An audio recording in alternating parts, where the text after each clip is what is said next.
Saya sampaikan ke Bang Milano, sudah dicatat sama Bang Milano akun-akun siapa saja yang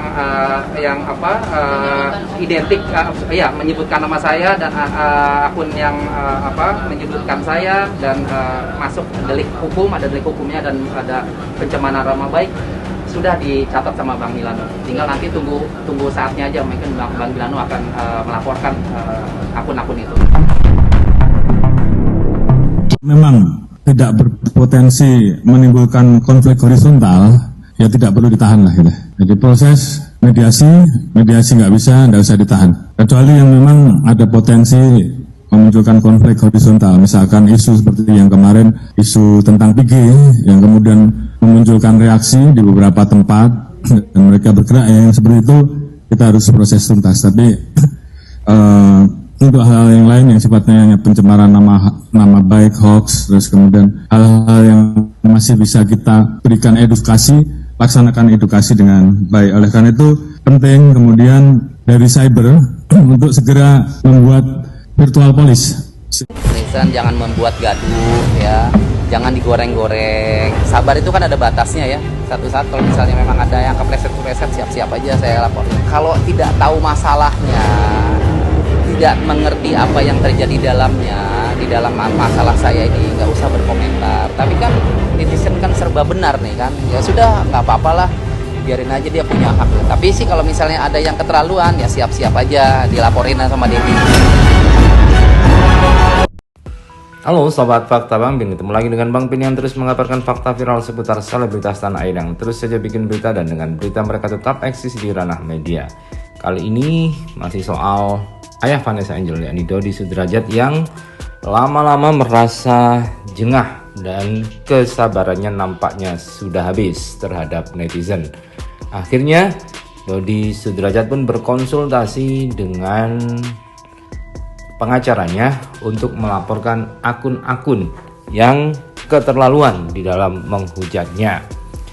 Namun respon netizen adalah dengan mengunggah pernyataan dari Kapolri soal Undang-Undang ITE, yang dimana di situ dijelaskan bahwasannya pedoman Kapolri untuk menangani kasus Undang-Undang ITE, intinya penerapan hukum pidana adalah upaya terakhir dalam penyelesaian perkara, dan hal itu pun untuk perkara-perkara yang dianggap akan menimbulkan konflik horizontal.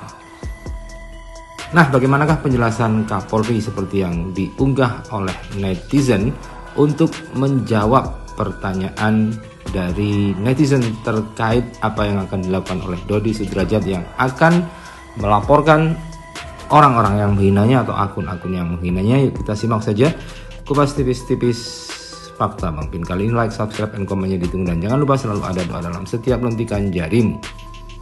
Netizen juga ikut menghujat gitu, menghujat Dedi sama Kamayang gitu di Instagram. Mungkin seperti apa menanggapi?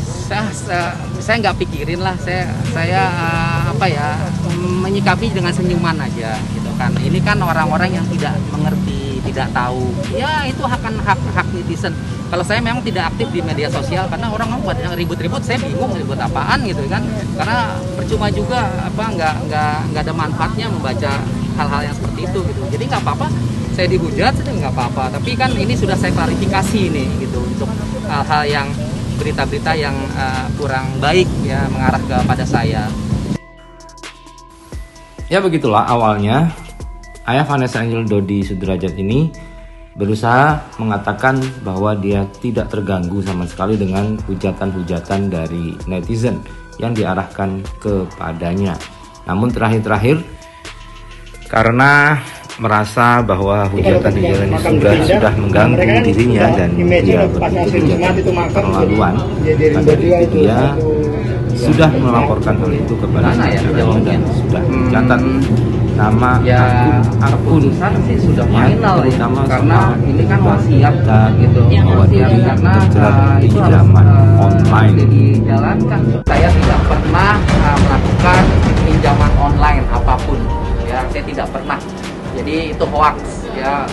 Saya tahu itu akunnya hanya itu aja yang ingin menjatuhkan saya, ingin menjelek-jelekan Dedi. Ya saya nggak tahu tujuannya, motivasinya apa, saya nggak tahu.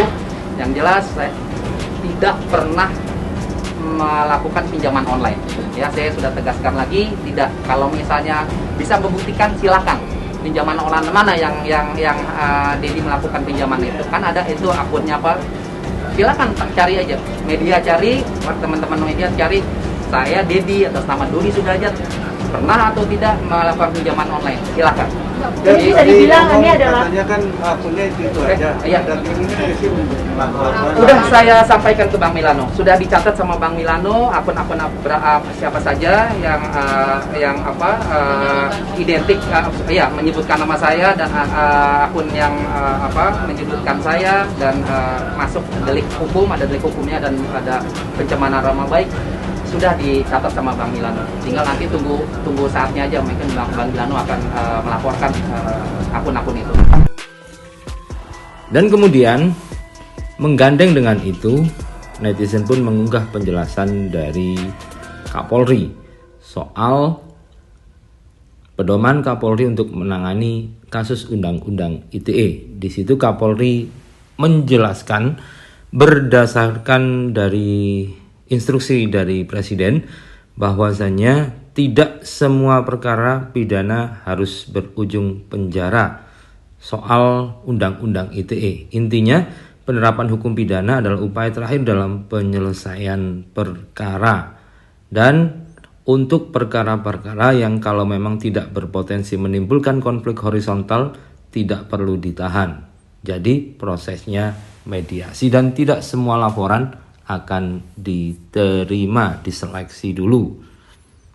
Laporkan akun-akun itu. Menindaklanjuti terkait dengan arahan Bapak Presiden, khususnya terkait dengan pasal-pasal karet yang ada di Undang-Undang ITE yang tadi sudah saya sampaikan, tolong dibuatkan semacam STR atau petunjuk untuk kemudian ini bisa dijadikan pegangan bagi para penyidik pada saat menerima laporan. Bila perlu terhadap laporan tertentu yang bersifat delik aduan, ya yang lapor harus korbannya, jangan diwakili lagi. Ini juga supaya kemudian tidak asal lapor dan kemudian nanti kita yang kerepotan. Jadi hal seperti ini ke depan mulai kita perbaiki, apalagi memang seperti itu. Dan bila perlu kalau memang tidak berpotensi menimbulkan konflik horizontal, ya tidak perlu ditahan lah gitu. Jadi proses mediasi nggak usah ditahan. Kecuali yang memang ada potensi memunculkan konflik horizontal, misalkan isu seperti yang kemarin, isu tentang 3G yang kemudian memunculkan reaksi di beberapa tempat dan mereka bergerak, yang seperti itu kita harus proses tuntas. Tapi untuk hal yang lain yang sifatnya pencemaran nama baik, hoax, terus kemudian hal-hal yang masih bisa kita berikan edukasi, laksanakan edukasi dengan baik. Oleh karena itu penting kemudian dari cyber untuk segera membuat virtual police, sehingga begitu ada kalimat-kalimat yang kurang pas yang kemudian melanggar Undang-Undang ITE, maka virtual police yang kemudian menegur dan kemudian menjelaskan bahwa Anda memiliki potensi melanggar pasal sekian dengan ancaman hukuman sekian. Kemudian diberikan sebaiknya dia harus melakukan apa. Ada hal-hal seperti itu. Tolong ini dikerjasamakan dengan Menkominfo sehingga kemudian setiap ada konten-konten yang seperti itu virtual police muncul sebelum nanti cyber police yang turun. Jadi virtual police-nya dulu yang turun untuk memberikan edukasi. Saya kira ini juga bisa dengan melibatkan influencer yang disukai oleh masyarakat, yang memiliki follower banyak, sehingga proses edukasinya juga dirasakan nyaman, tidak hanya sekedar menakut-nakuti, tapi kemudian membuat masyarakat tertarik, kemudian sadar dan kemudian memahami bahwa oh yang begini boleh, yang begini tidak boleh. Jadi hal-hal seperti itu tolong untuk